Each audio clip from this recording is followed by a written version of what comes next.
नमस्कार साथियों। भारत में त्योहारों का मौसम आते ही बाजार रंग बिरंगे सजावटी सामान और प्लास्टिक से भरा रहता है। पूजा की मूर्तियों से लेकर डिस्पोजेबल प्लेटों तथा प्लास्टिक हर जगह छाया रहता है। लेकिन जब उत्सव खत्म हो जाते हैं तो ये प्लास्टिक नदी नालों और लैंडफिल्स में सड़ता रहता है। क्या सच में हम इस प्लास्टिक के बिना त्योहार नहीं मना सकते हैं? कभी सोचा है? एक प्लास्टिक बैग को गलने में 500 साल से भी ज़्यादा का समय लगता है। आज हम जिस प्लास्टिक का इस्तेमाल सिर्फ कुछ मिनटों के लिए करते हैं वो आने वाली पीढ़ियों के लिए गंभीर समस्या छोड़ रही है। चलिए जानते हैं भारत में सिंगल यूज प्लास्टिक का यह संकट कितना बड़ा है। सबसे पहले हम जान लेते हैं कि सिंगल यूज प्लास्टिक होता क्या है। यह प्लास्टिक का थैला होता है जिसे हम एक बार यूज करने के बाद फेंक देते हैं। हम मार्केट जाते हैं और सामान खरीदते हैं। अधिकांश सामान प्लास्टिक के पैक में होते हैं।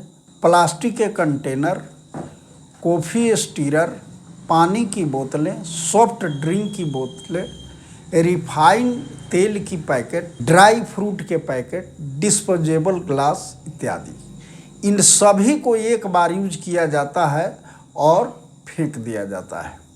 आपको ताज्जुब होगा कि यह प्लास्टिक का उत्पादन प्रतिवर्ष लगभग 300 मिलियन होता है, जिसका आधा से अधिक हिस्सा फेंक दिया जाता है। इससे होता क्या है? इसे जानने से पहले हम यह जान लेते हैं कि सबसे अधिक प्लास्टिक प्रदूषण वाले 10 देशों में भारत सबसे पहले नंबर पर है। आश्चर्य और दुख की बात तो यह है कि हमारे देश में गाय को माता कहा जाता है, लेकिन हर साल यहाँ 1000 से अधिक गायों की मौत प्लास्टिक खाने से हो जाती है और हम इसमें बेफिक्र रहते हैं। इसके अलावा प्लास्टिक से संपर्क में आने से कैंसर, हृदय रोग, मधुमेह, स्ट्रोक, हार्मोन इम्बैलेंस, पुरुषों में प्रजनन समस्या भी हो जाती है। इन्हीं सब परिस्थितियों के देखते हुए भारत सरकार ने 1 जुलाई 2022 को सिंगल यूज प्लास्टिक पर प्रतिबंध लगा दिया है।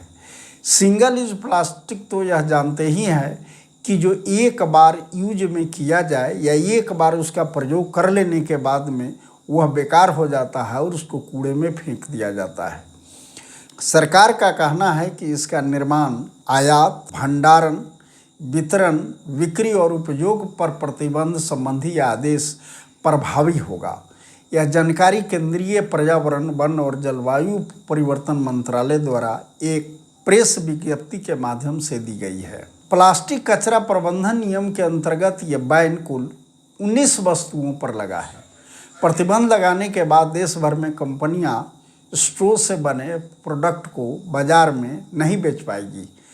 बैन हुई वस्तुओं में थर्मोकोल से बनी प्लेट, कप, गिलास, सिगरेट पैकेट की फिल्म्स, प्लास्टिक के झंडे, कटलरी जैसे कांटे, चम्मच, चाकू, पुआल ट्रे, मिठाई के बक्सों पर लपेटी जाने वाली फिल्म, निमंत्रण कार्ड, गुब्बारे के छड़े और आइसक्रीम पर लगने वाली स्टिकर, क्रीम, कैंडी स्टिक्स और 100 माइक्रोन से कम के बैनर शामिल हैं।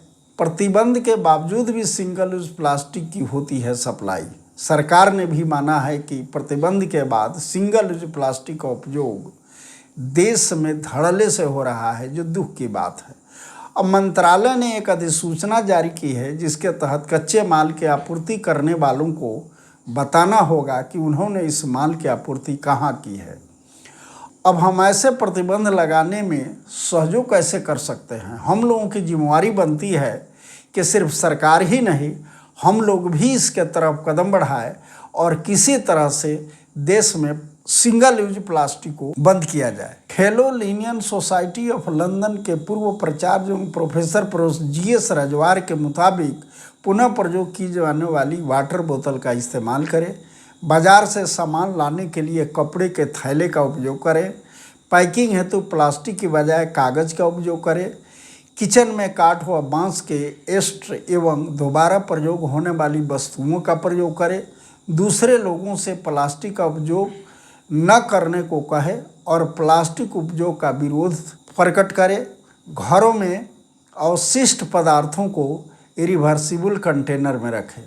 दोस्तों, इस तरह से हम लोगों का कर्तव्य बनता है कि यदि इन चीज़ों का हम लोग पालन करेंगे या हम लोग यह देखेंगे कि जो चीज़ से जिस प्लास्टिक को उपयोग करने से देश में प्रदूषण अगर फैलता है तो सिर्फ सरकार की जिम्मेवारी नहीं होती है, हमारी भी जिम्मेवारी होती है कि हम उसको धीरे धीरे रोकने की कोशिश करें, लोगों में जागरूकता फैलाएं और जहां भी प्लास्टिक का सामान अगर मिलता हो तो उनको यह हिदायत दे कि इस तरह की धंधा नहीं करें जिससे लोगों को दिक्कत महसूस हो और देश में पर्यावरण प्रदूषण बढ़े।